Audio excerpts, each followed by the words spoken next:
من البداية كده الكل هنا عارف ان انا منحاز شوية لمرسيدس، لكن في موديلات في بي ام دبليو ما ينفعش تقول عليها غير انها جبارة. بي ام دبليو شركة مجتهدة جدا حقيقي، ولما بتسمع الاسم بيجي في بالك انك قدام منتج الماني بامتياز، وهم معتزين بتاريخهم وانجازاتهم سواء في الجزء الرياضي او الجزء الفخم. فهتلاقيهم بيحطوا شعار الشركة في كل حتة في موديلاتهم. في موديلات حطوه على الرفرف الامامي في الجزء اللي على الجنب، وفي موديلات حطوا شعارين من ورا، وبشكل واضح التصميم بتاعهم بيقول انا بي ام دبليو. لكن الاساس دايما وابدا في عالم العربيات هي المحركات، وبي ام دبليو عندهم قسم خطير في جزء القوة والاداء اسمه امباور، وعلى مر السنين القسم ده خرج منه وحوش للاسفلت. فتعال نعدي ونشوف مع بعض اقوى 7 موديلات في تاريخ عملاق بافاريا شركة بي ام دبليو، وكالعادة الترتيب هيكون بالقوة الحصانية من الاضعف للاقوى، وتأكد ان في نسخ مش هتتخيل انها من الاقوى ابدا. اخر واحدة معانا على القائمة بي ام دبليو تقريبا ما عملتش موديل تاني زيها، كانت سلاح الشركة في حرب الموديلات الفخمة المتزودة بمحركات ال V12. بكلمك عن موديل ال 700 اللي نزل في 2018،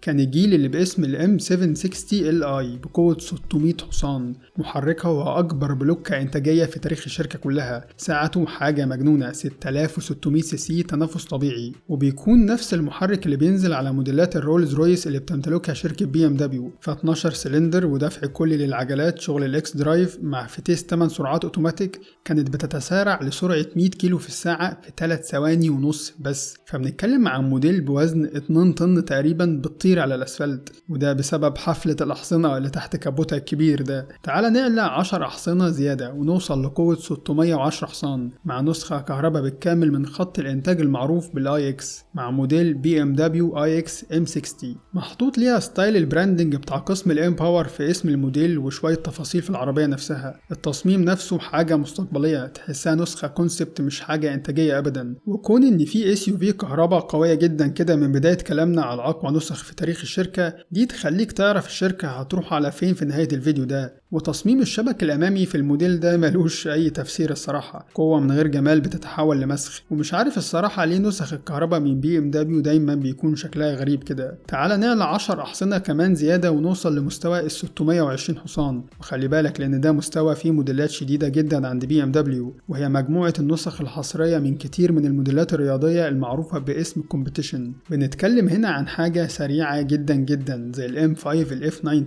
نسخة الكومبيتيشن اللي كانت ب 617 حصان، موديل مفهوش غلطة تقريبا، تسارع مرعب ب3 ثواني لسرعة 100 كيلو على العداد، وجالها وقت كانت اسرع سيدان في العالم. في برضو بيكون موديلين حصريين بعلامة الكومبيتيشن دي، موديل الاكس 5 ام والشكل الكوبيه منه الاكس 6 ام، الاتنين في مستوى 620 حصان ده. واكيد ما نقدرش ننسى الام 8 كومبيتيشن، هنا الفئة الثامنة في شكلها الجديد ومتزودة بمحرك نووي. الحاجة المشتركة في الاربع موديلات الام كومبيتيشن دول هي ان هم متزودين بنفس المحرك اللي بكود الاس 63. هنا البلوكة بسعة 4400 سي سي في 8 عليها توين تيربو، بتخلي كل النسخ دي ايا كانت الفئة ايه، سواء 4 ابواب زي الام 5 او كوبيه مكشوفة زي الام 8 او اس يو في عائلي زي الاكس 5 ام. المحرك بيخليهم كلهم يطيروا لسرعة قصوى توصل ل 300 كيلو في الساعة، وتسارع قوي جدا جدا ب3 ثواني ونص لسرعة 100 كيلو على العداد. فاحنا ممكن نعتبر ان العربية رقم 5 في القائمة دي هي الام 8 كومبيتيشن مثلا، نسخة ليها هيبة مرعبة، وهم اختاروا ليها لون دعائي اخضر زيتوني قمة في الجمال والفخامة الصراحة. بس دايما بيكون في شوية اخيرة اقوى من الفات حتى لو كام حصان زيادة بس، لان هنا الشركة بتدفع حدود القوة لاخر نفس بشكل ميكانيكي بالبنزين من غير اي مساعدات كهرباء. فده يوصلنا لنسخة الكلاب سبورت الاغلى والاقوى في تاريخ موديلات الام 5، بموديل عمل ضجة والكل اتكلم عنه اول ما نزل، وهو الام 5 سي اس بقوة 625 حصان، اللي في وقتها كانت اقوى موديل خرج من قسم الامباور كله، بنفس المحرك ال V8 العضلات الالماني اللي احنا لسه متكلمين عليه ده، مع توصيله بنقل حركة من شركة ZF ب8 سرعات. كده المعادلة اكتملت. فاكر انت لما اتكلمنا على الموديل ده في فيديو منفصل كامل لوحده هنا على القناة، حطينا لقطة جري النسخة دي مع قطر في ألمانيا على سرعة 300 كيلو في الساعة، فموديل بقدرات جبارة وشكل مفيش بعد كده بي ام دبليو ممكن تقدم لك احسن منه حاليا، لدرجة اني بحس ان هم وصلوا لمستوى عالي قوي في الموديل ده تحديدا تحديدا، فبقى عندهم رصيد يعكوا براحتهم من بعد كده. ندخل بقى على البوديوم مع أقوى 3 نسخ في تاريخ عملاق بافاريا، والعربية اللي بتكون في المركز الثالث بتكون نسخة عملاقة برضو، سوبر اس يو في تم الكشف عنها رسمي السنة دي وهي الاكس ام. من كام سنة وقت الاحتفال بمرور 50 سنة على إنشاء قسم الإمباور ظهر كونسبت بيعرض فكرة قوية وغريبة في نفس الوقت، وهي أقوى موديل من إمباور لكن بشكل اس يو في، والكونسبت ده اتعرض لكمية انتقادات مش طبيعية. وكالعادة المشكلة الكبيرة كانت في تصميم الشبك، جريل عملاق بشكل كرتوني متحدد بإضاءة مضخمة الحجم أكتر بكتير. التصميم التخيلي ده كان هيبقى كابوس لو نزلت خطوط الإنتاج بالمنظر ده، ولكن اللي حصل كانت لقطة تصحيح مميزة من الشركة خلتنا نشوف واحدة من أجمل التصاميم من فترة كبيرة قوي من بي ام دبليو. العربية منظرها هجومي وعدواني جدا، الشبك صغر حجمه ولكنه لسه كبير جدا طبعا. الشكل من المقدمة بي ام دبليو مراهن عليه لسنين كتير قدام بأنه هيكون هوية لموديلات الإكس الجديدة. يمكن الإضاءة شكلها مستفز من أول نظرة، لكن لو شفت المنظر بشكل عام كل حاجة متناسقة بطريقة مبدعة حقيقي من قدام. وزي ما قلت لك النسخة دي عملاقة وزنها قريب من 2800 كيلو